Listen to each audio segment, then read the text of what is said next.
Bonjour à toutes et à tous et bienvenue à Un Pixel Près. Je m'appelle Thomas Carnisser et je suis en compagnie de Salomé Neuvière. Bonjour. Bonjour. Alors, Salomé, tu es quelqu'un qui est à la base passionné de cinéma, littérature, jeux vidéo d'horreur. Oui. Mais pas que, puisque c'est pas juste une passionnée que j'ai devant moi. J'ai quelqu'un qui, à la base, a étudié littérature moderne et criminologie, donc qui a pu étudier l'horreur humaine, notamment, avec la partie psychologique, qui, derrière, non seulement tu es passionné de jeu, mais en plus, tu écris du jeu de rôle, tu masterises des scénarios, notamment pour le manoir. Oui, j'écris de la fiction aussi, d'horreur, majoritairement. Donc tu as eu l'occasion de te pencher pas mal sur le sujet de l'horreur, qui est un sujet où moi j'essaye de tourner autour un petit peu, voilà. Je fonce dedans. Oui, c'est ça. Moi, je regarde par la fenêtre et puis c'est tout. Toi tu rentres par la porte principale en disant bon, bah, c'est parti. Mais je toque quand même, je toque. Et donc effectivement, c'est un genre, et on parlera justement de toutes ces facettes, qui déjà est assez multiple, à la fois au cinéma, à la fois dans la partie littérature. Pour toi, ça a été quoi le premier contact en fait avec ce genre de prédilection ? Alors, déjà, ça fait longtemps que je suis passionnée d'horreur, mais en réalité, j'étais une enfant très, très, très peureuse, puisque j'ai un père qui m'a fait découvrir le cinéma d'horreur trop jeune. Donc disons que voilà, je suis née en 92 et donc Projet Blair Witch est sorti en 98. Mon père avait emprunté la VHS et tout pour la regarder un soir et il m'a dit il y a un film et tout ce soir, etc. Et je lui dis mais rien que la couverture déjà faisait un peu peur et je dis mais papa et tout, il m'a dit non ça fait pas peur. Bah si, en fait, parce qu'on retrouve quand même une langue découpée un moment, on trouve des gens perdus en forêt en pleine nuit, donc j'ai eu droit en fait à une découverte assez frontale avec l'horreur, découvert des grands classiques, genre toute la saga des Freddy, j'ai été traumatisée, maintenant c'est un de mes grands coups de cœur avec La Mouche. Donc voilà, c'est beaucoup de films comme ça, voilà, donc ça a été vraiment ça mon premier contact très très choquant avec le genre d'horreur, mais donc ce qui fait que gamine j'étais terrifiée par la moindre goutte de sang et puis finalement au fur et à mesure dans l'adolescence j'ai redécouvert un peu tout ça et je me suis dit en fait c'est vraiment génial. Alors peut-être une psychologie inversée justement du combattre de vieux traumatismes et finalement c'est gamine, je me rassurais par exemple quand j'avais peur de Freddy de me dire non mais c'est bon, c'est un fantôme qui est aux États-Unis, il va pas venir en France, t'inquiète et tout. Donc voilà, j'étais vraiment à trouver des parades comme ça en fait pour me rassurer. Alors que maintenant je cherche justement dans les jeux vidéo, notamment Dead by Daylight, à rencontrer Freddy à chaque fois pour pouvoir me fighter avec lui quoi. C'est marrant parce que effectivement t'as eu ce point de bascule quand même, parce que dans la présentation, moi je te présente comme quelqu'un qui, en plus tu écris de la littérature d'horreur, tu en lis beaucoup, tu vas voir les films d'horreur quand ils sortent au cinéma, tu joues aux jeux d'horreur. Après, sans prétendre aucune comparaison, hein, mais quand tu regardes Stephen King, lui-même explique qu'il est très très peureux et que s'il écrit autant d'histoires d'horreur, c'est justement pour lui en fait, c'est se préserver en fait de toutes ces peurs. Donc l'histoire de coucher sur le papier ce qu'on craint justement pour donner forme et puis pouvoir surpasser justement tout ça. Donc quelque part, c'est peut-être justement un mécanisme de défense plus répandu qu'on ne le croit. C'est tout à fait possible. C'est tout à fait possible.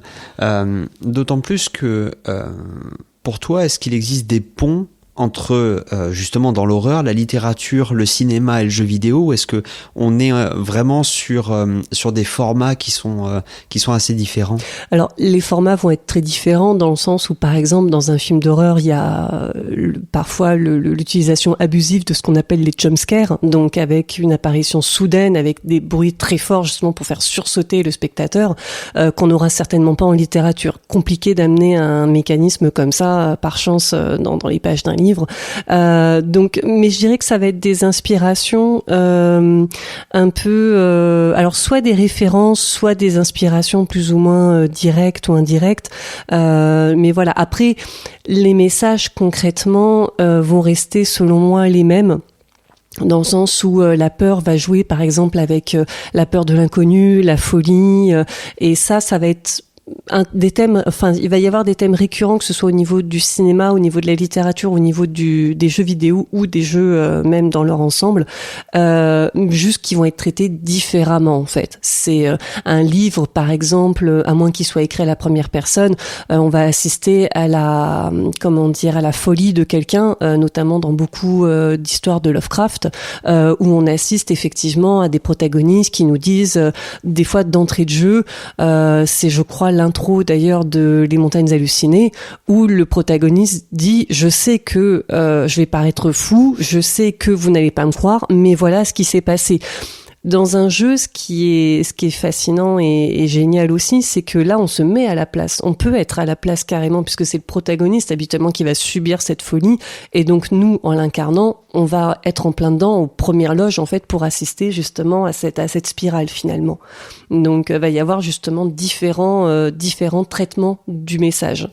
Et alors, avant de justement parler de cette folie et justement des différents aspects, il y a une question qui est inévitable finalement, c'est pourquoi l'horreur ? Pourquoi est-ce qu'on s'inflige ça ?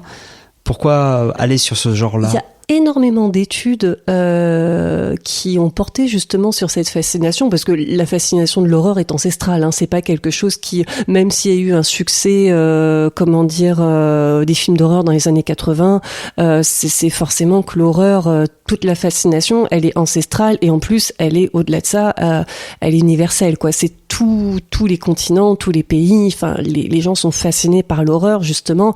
Alors, comme je disais, il y a eu différentes études. Certains disaient que c'était une façon de se détourner des peurs qu'on avait dans la vraie vie, en fait. Par exemple, que les vampires, loups-garous, fantômes, etc. sont des personnifications de peurs réelles. Par exemple, le fantôme, ça va être une personnification de la peur de la mort, par exemple, et que justement, de pouvoir expliquer, entre guillemets, d'inventer un fantôme, ça permet justement d'expliquer, par exemple, le deuil, ça va être justement d'affronter la perte d'un membre cher, par exemple. Enfin voilà, il y avait eu des études qui expliquaient notamment que pendant le Covid, où justement il y avait énormément donc de décès et tout, et où justement les familles n'avaient pas le droit d'assister aux enterrements par mesure sanitaire d'hygiène, sécurité, il y avait eu un regain justement dans les histoires de fantômes, parce qu'on avait besoin en fait de se dire puisque je n'ai pas pu assister à l'enterrement de cette personne chère, je m'invente une histoire en fait pour soulager la peine. Apparemment, il y avait vraiment un phénomène comme ça observé par des sociologues et tout pendant justement la pandémie en fait. Donc et ils expliquaient que c'était quelque chose de récurrent pendant les épidémies, pendant les drames, etc., qui avait justement, un besoin justement d'associer en fait avec quelque chose qui tient de la fiction. On a par exemple la figure très connue du zombie, qui pourtant n'a rien aujourd'hui, la vision qu'on a, qu'elle vienne de Walking Dead, qu'elle vienne justement de Romero, enfin des films de Romero, forcément cette figure de zombie n'a rien à voir avec la figure d'origine en fait. C'est justement donc ils expliquaient que en fait c'est un miroir tout simplement de la peur de la maladie, de la surpopulation. Donc en fait l'horreur visiblement, même si c'est de la fiction qui met mal à l'aise, qui est mais justement en parallèle avec des phénomènes qu'on connaît finalement. Ça nous est familier tout en étant très étranger. Donc ça peut être quelque chose qu'on a peur de vivre, qu'on va peut-être vivre un jour, qu'on a peut-être vécu, comme un deuil, etc., tout ça. Et c'est pour ça que l'horreur, en fait, c'est quelque chose, comme c'est placé dans la fiction, qui nous aide, en fait, à surmonter ce qui va être réel.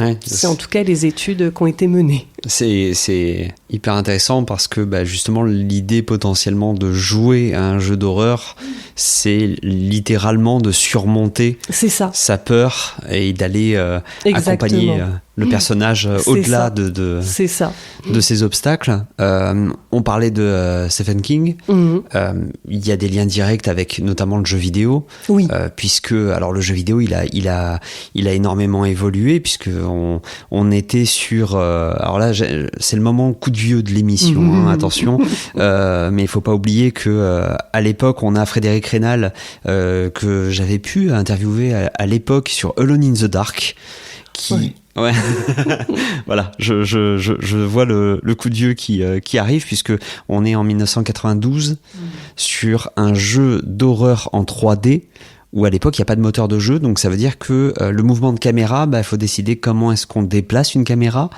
et il y a plein de choses, comme par exemple le verre dans un jeu vidéo, c'est quoi ? Est-ce que c'est un objet transparent, mais du coup comment est-ce que la caméra est censée passer au travers ? Donc voilà, plein de défis techniques à l'époque, et évidemment jusqu'à aujourd'hui où on a là le remake de Silent Hill 2. C'est ça. Voilà, on a pas mal de choses avec la série des Resident Evil qui continue. Et on a d'autres jeux, dont certains qui ont complètement marqué. Il y en a un, on en a tout de suite parlé, et pour le coup, ça fait un peu la transition. Alan Wake. Alan Wake, c'est quand même un jeu, alors on en a déjà parlé sur Radio Clapas, tellement il a marqué quand même l'ère moderne du jeu vidéo. Tout à fait. Mais aussi parce que finalement, il commence par une citation de Stephen King. Exactement. Avec la complicité de ce dernier. Oui. Il y a une anecdote qui explique d'ailleurs que le studio Remedy avait donc demandé forcément les droits d'auteur de Stephen King pour cette citation qui porte en fait sur le fait que la peur ne s'explique pas en fait, puisque expliquer annule ce sentiment, et Stephen King leur a vendu pour $1 symbolique en fait, en disant allez hop, je vous la fais, c'est bon, vous me versez $1 et puis voilà, vous pouvez utiliser la citation. Mais en fait, l'influence de Stephen King ne se limite pas finalement qu'à cette citation dans Alan Wake, puisqu'il y a énormément de références. Rien que le fait que le protagoniste lui-même est un écrivain, et que Stephen King, dans beaucoup de ses romans, que ce soit, un des plus connus, Shining, ce sont des auteurs qui sont là en fait, qui sont mis dans une situation dramatique. Ah là, pour le coup, puisque Alan Wake, c'est quelqu'un c'est un écrivain qui va dans une petite ville des États-Unis. Oui. Essayer de trouver l'inspiration. Oui, c'est ça, il a le syndrome de la page blanche. En fait, il a eu un grand succès, je crois, avec quelques romans, une saga de thriller. Je crois que le héros s'appelle Alex Casey ou quelque chose comme ça. Et sauf que dans son dernier roman, donc il le tue. Et depuis, malheureusement, impossible d'écrire, impossible. Il souffre du syndrome de la page blanche depuis des années, ce qui va le rendre alcoolique, ce qui va le rendre agressif. Et sa femme, donc Alice, lui propose en fait un voyage dans une petite ville du Maine, en plus, donc lieu cher à Stephen King, dans un endroit qui s'appelle donc Bright Falls. Et par surprise, donc, elle lui amène sa machine à écrire en disant j'espère que tu vas pouvoir écrire à nouveau et tout machin. Donc, et malheureusement, la surprise ne passe pas trop. Alan Wake est pas très content, donc parce que lui, il voit justement un coup de pression. Donc, et c'est l'intro du jeu justement, et énormément de choses vont suivre justement cette dispute. Oui, puisqu'en plus de ce que j'ai compris. Le genre de l'horreur a aussi cette capacité à montrer des personnages qui au départ vont parfois paraître antipathiques, ou du moins très loin d'être parfaits, là où le cinéma d'action, on a l'inverse, a le héros réganien qui peut tout faire tout seul.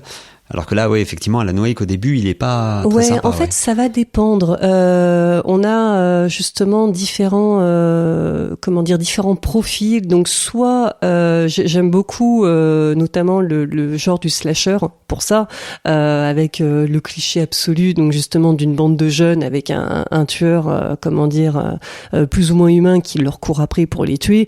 Habituellement, dans les slashers, justement, les victimes humaines sont bêtes. des comment dire, ça va être des gens pas intelligents qu'on va regarder dans le film et dire mais enfin vivement qu'ils se prennent un coup de hache dans le front parce que là c'est bon quoi. Enfin c'est pour ce que ça va percer en plus. Enfin voilà, il y avait eu, je me rappelle, le remake qui datait des années 2000 de La Maison de Cire avec Paris Hilton qui jouait dedans et Paris Hilton en fait donc son personnage décède avec un pieu justement qui lui traverse le crâne et ça avait été la grande blague sur internet à l'époque en disant oh, mais de toute façon ça avait pas traversé grand chose puisque la boîte crânienne elle était vide donc voilà on a typiquement ce genre de personnage dans les slashers. On va avoir des personnages qui peuvent être aussi très sympathiques contrairement à Alan Wake justement parce qu'on va justement s'attacher très vite à eux en disant mince enfin c'est monsieur tout le monde ou madame tout le monde qui se retrouve dans une situation absolument horrible donc on a envie en plus qu'ils survivent contrairement aux jeunes insupportables des slashers et Alan Wake ce que j'ai trouvé intéressant c'est qu'effectivement il a ce côté complètement antipathique au début et qui va garder en fait jusqu'au bout en fait quand on y pense donc c'est où il est pas spécialement avenant il est comment dire il est vachement renfermé comment dire il est agressif il est violent même c'est dit dans le jeu et tout qu'il a il a déjà été comment dire arrêté pour en être venu aux mains et tout donc c'est voilà c'est mais disons que dans le jeu on peut se dire que la situation qu'il est en train de vivre peut-être, voilà, on peut lui pardonner ces petits écarts de comportement. Bon, quand on se fait courir après par des gens dingues dans la forêt en pleine nuit, je peux comprendre qu'on dégaine. Hein. Ça, on va pas lui reprocher. C'est ça qui est assez intéressant, c'est que le cas d'Alan Wake, comme d'autres hein, dans le jeu vidéo, mais Alan Wake, c'est pas un guerrier, c'est pas un machin, c'est un écrivain qui se retrouve dans une ville qui est possédée par les ténèbres. C'est ça. Qui essaye de s'emparer du livre qu'il n'a pas encore écrit.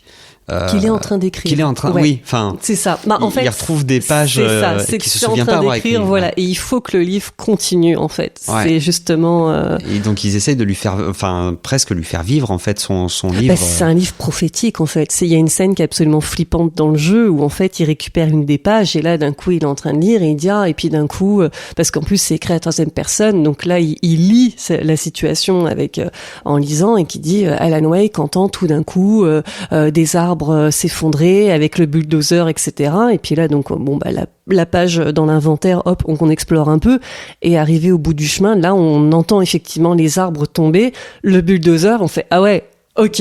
Donc c'était bien ça et c'est prophétique en fait donc justement et c'est ça et c'est que ils essaient de pousser Alan Wake à continuer d'écrire mais des situations toutes les plus dramatiques pour que ça se termine très très mal pour tout le monde au final et c'est contre ça que Alan Wake tente de lutter pendant le jeu justement. Effectivement il va être armé alors évidemment d'armes à feu sauf que ces armes-là elles vont pas lui être d'un meilleur renfort finalement que les lumières. C'est ça.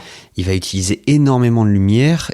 Aussi, comment est-ce qu'on en vient à s'intéresser à un personnage qui à la base est antipathique, comme Alan Wake, et qui au final finit par être attachant, finit par être compris quand on le joue finalement, précisément parce que on le voit souffrir, d'où le terme de protagoniste d'ailleurs, hein, c'est celui qui souffre, mais c'est surtout que on le voit au fur et à mesure lutter contre une espèce de fatalité qu'on lui impose. Est-ce que c'est pas aussi une des figures de l'horreur d'avoir tout à fait oui ces personnages c'est justement ça de toute façon dans l'horreur habituellement on est face à une situation qui semble complètement insurmontable que ce soit comment dire un monstre ou un tueur même parfaitement humain mais qui est comment dire qui a de la suite dans les idées par rapport à nous qui sommes pris de court que ce soit une catastrophe comme par exemple dans la guerre des mondes face justement à une invasion extraterrestre etc. Donc, en fait, l'horreur, vraiment, c'est ça. C'est face à quelque chose qu'on ne pense pas pouvoir surmonter. Et après, à l'histoire de décider si, effectivement, les personnages pourront surmonter ou non. Donc, mais c'est vrai qu'Alan Wake, voilà, c'est déjà, il a ce syndrome de la page blanche qu'il a du mal à surmonter. D'ailleurs, où il est complètement désemparé face à ça. Et finalement, il se retrouve dans une lutte qui est très classique, mais justement de l'ombre contre la lumière finalement. Donc il est justement dans ce combat-là, comment dire, très contrasté, et à lui de justement d'essayer de faire balance dans tout ça. En plus, dans la mécanique de jeu, il y a un truc qui est assez intéressant, c'est la recherche des pages. C'est-à-dire qu'en fait, le fameux livre prophétique est un peu éparpillé de partout. C'est ça. Et on retrouve des pages dont certaines, alors c'est plutôt un collectible, c'est-à-dire que c'est pas quelque chose qui vous empêchera de finir le jeu. Tout à fait. Mais ça vous permet de savoir ce qui va se passer ensuite. Et ces pages-là, des fois, elles sont très loin. Notamment, je me rappelle de cette page au fin fond de la forêt, alors que les ténèbres viennent sur nous comme une espèce de tornade. C'est terrifiant. Sauf qu'on a besoin de cette page. Et on a besoin de cette page pour savoir ce qui se passe, pour nous donner un bonus, pour l'histoire du collectible. Et en fait, il y a aussi un côté finalement métaphorique de cet écrivain qui cherche l'inspiration par rapport à nous, personnes joueuses, qui allons chercher du coup cette page. C'est ça. C'est assez intéressant de voir que ça, c'est une vision, alors très américaine en plus. Oui. Alors que, justement, on a parlé donc Stephen King, on a parlé d'un type d'horreur déjà très codifié, alors que si on bascule complètement presque de l'autre côté de la planète. On a eu Resident Evil qui a évidemment marqué à la suite de Alone in the Dark avec le côté survival horror, la révélation du zombie, le manoir, mais avec un côté un peu pulp aussi. Oui. Il y a beaucoup d'armes à feu automatiques, on va dire, des lance-roquettes. C'est des militaires, c'est des militaires en plus qui sont contrairement à Alan Wake avec ses chaussures de ville qui c'est impossible de courir sur les racines. J'ai pesté plus d'une fois quand j'y jouais. En plus, il s'essouffle au bout de 3 mètres. Donc après, j'ai rien, je serais pareil, hein, mais bon. Oui. Mais là, c'est vrai que dans Resident Evil, on a par contre des militaires qui sont entraînés en principe et qui sont face à une situation justement qu'ils n'avaient jamais vue. Mais ils ont des guns, ils ont la santé, ils ont les réflexes, ils ont la cohésion d'équipe. Donc voilà, c'est vrai que c'est pas le même level tout de suite. Et à côté de ça, on a Silent Hill. Qui a eu son remake pour le 2 il y a pas très longtemps. Voilà. Et fin là, 2024. on est sur de l'horreur psychologique. Oui. C'est comme ça que c'était terminé. Et effectivement, notamment toi, Silent Hill 2, ça a été une révélation. Même dès le Silent Hill 1, en fait. Alors, j'étais trop jeune pour y jouer. C'était mon frère aîné qui y jouait.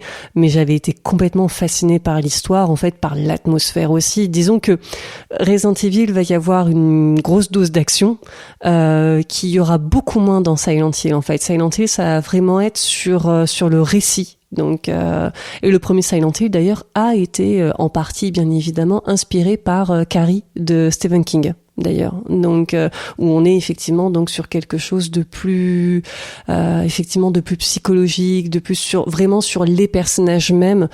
De façon introspective que plutôt face à une confrontation avec une menace extérieure finalement. On a d'ailleurs les années 90 qui ont été très riches, puisque on a Alone in the Dark au début, puis on a Resident Evil en 96. C'est ça. Silent Hill, c'est 99, donc c'est pas non plus si éloigné que ça, alors qu'il faut attendre jusqu'à 2010 pour avoir Alan Wake. C'est ça, oui. C'est ça, hein, c'est, mine de rien, il a fallu 10 ans pour avoir un sursaut, mais en attendant, il s'est passé des choses. Il y a eu quand même des jeux assez importants dans l'horreur. Il faudrait que je revoie la chronologie pour être sûr. Mais ironiquement, en fait, c'est vrai que l'horreur est arrivée très très vite dans les jeux vidéo. Je pense notamment à un des grands succès, Vampire la Mascarade, qui a été un succès énorme sur les jeux PC où tous nos papas avaient la boîte dans le bureau entre guillemets, on était tous waouh et tout impressionnant. Donc je sais pas si le fait justement que les jeux vidéo ont commencé vraiment à avoir un impact dans les années 80 et que c'était en même temps un âge d'or pour le cinéma d'horreur. Peut-être qu'il y avait un lien à ce niveau-là, je sais pas. Mais en tout cas, c'est vrai que ça a permis à l'horreur de s'implanter très vite dans les jeux vidéo, et je pense qu'ils ont vu un support assez unique, que ce soit pour Doom par exemple, où c'est vraiment de l'action, du gore à fond, on a la première personne et on déglingue tout ce qu'on peut déglinguer à fond, ou alors justement quelque chose qui met beaucoup plus mal à l'aise, avec Alone in the Dark, avec Silent Hill justement, on est quelque chose de beaucoup plus déstabilisant. Il y avait justement, c'est vraiment, voilà, je pense qu'il y a vraiment un rapport entre le cinéma d'horreur et le jeu d'horreur. Je pense notamment à tous les jeux, justement, qui avaient des extraits de films, des passages filmés, justement. Il y avait justement Phantasmagoria, qui était un jeu qui avait pas mal marqué et tout. L'intro de Resident Evil 1, c'est un film filmé. Alors exactement. Ça fait très nanar. Oui, c'est sûr. Mais c'est assumé, voilà, c'est ça. C'est complètement assumé, c'est complètement mais c'est voilà, et c'est vrai que ironiquement, il y a des jeux comme ça, même s'ils sont tous très différents, que ce soit donc Silent Hill, que ce soit Alan Wake, que ce soit Resident Evil, que ce soit ils ont pu vraiment comme ouvrir une voie finalement à d'autres genres. C'est dans leur sous-genre à eux, justement, d'ouvrir la voie pour d'autres titres finalement assez emblématiques. Et là où on a l'impression que le jeu d'horreur a marché un petit peu main dans la main avec le cinéma, comme tu l'as expliqué, à un moment donné, effectivement, les sous-genres ont un peu pris leur liberté par rapport à ce qu'on peut voir sur ces formats-là. Là où tu me disais avant l'émission, Resident Evil, c'est Romero, alors que Silent Hill, c'est l'échelle de Jacob. C'est ça. Donc et quand on compare ces films, les films de Romero, voilà, donc, qui sont des films de zombies, qui ont donné naissance à la figure du zombie qu'on connaît aujourd'hui, ça a rien à voir avec l'échelle de Jacob. Voilà, c'est complètement différent, quoi. Donc alors l'échelle de Jacob est un film un peu moins connu, mais de mémoire, c'est un militaire qui rentre donc de la guerre et tout. Et on ne sait pas trop dans le film s'il en a conscience ou pas, mais en fait, il y a des rumeurs comme quoi les soldats américains ont été drogués pendant la guerre et quand ils reviennent du front, ils sont dépendants en fait et ça les rend complètement fous, ça les rend paranoïaques. Donc là, encore une fois, on a un lien, l'horreur forme un pont entre quelque chose de réel, le trauma de la guerre, les traumatismes justement, d'être sur un champ de bataille, avec quelque chose justement de complètement fictionnel qui pousse à la paranoïa, que ce soit la drogue, que ce soit l'apparition de monstres dans les hallucinations et tout. Voilà, on est vraiment sur un pont entre une chose parfaitement réelle et quelque chose de fiction finalement. Ouais. En tout cas, ce sera, je pense, très intéressant de pousser, vu qu'on a vu un petit peu la mécanique de l'horreur, de voir un petit peu les différents sous-genres et de voir quelles incidences en termes de gameplay, de jouabilité, c'est ça. Finalement de thématique. En tout cas, merci beaucoup Salomé et merci à toi pour ta présence. Et puis, écoutez, à très bientôt sur Radio Clapas et sur Un Pixel Près. À bientôt.